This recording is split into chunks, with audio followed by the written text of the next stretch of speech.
মুসলিমরা কবর পূজা করছে না? আপনাদের এখানে নাই? মাজার পূজা করছেন না? কথা বললে রাগ করলে কিচ্ছু করার নাই, কিন্তু মাজার পূজা শিরক, এটা মনে রাখতে হবে আপনাকে। কোনো ক্ষমতা নাই একজন মৃত মানুষের আপনার কোনো উপকার করার। এখানে আপনি জবাই করছেন, মানত করছেন, সিন্নি দিচ্ছেন, হাবিজাবি করছেন, কি করছেন এখানে?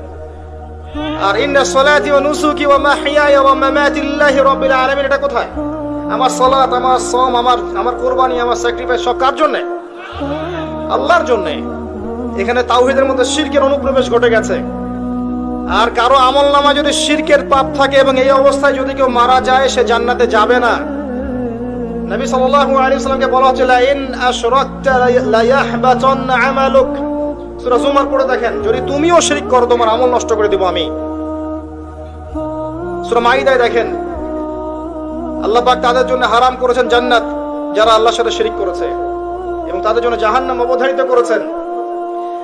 সহিহ বুখারীতে 4 বার এসেছে যে আদম আলাইহিস সালামকে ডেকে নেওয়া হবে এবং বলা হবে তোমার সন্তানদের মধ্য থেকে জাহান্নামীদেরকে আলাদা করে দাও। বলা হবে কয়জন হে আল্লাহ?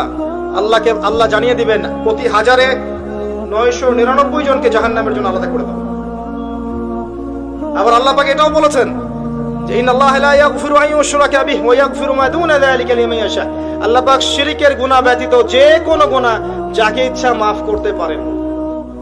মিরাজের রাতে ওয়াদাও দিয়েছেন যে হে আদম সন্তান, তুমি যদি আমার সামনে আসমান জমিন সমান পাপ নিয়ে আসো কিন্তু আমার সাথে কাউকে শরীক না করো, আমি আল্লাহ তোমার সামনে আসমান জমিন সমান ক্ষমা নিয়ে হাজির হব।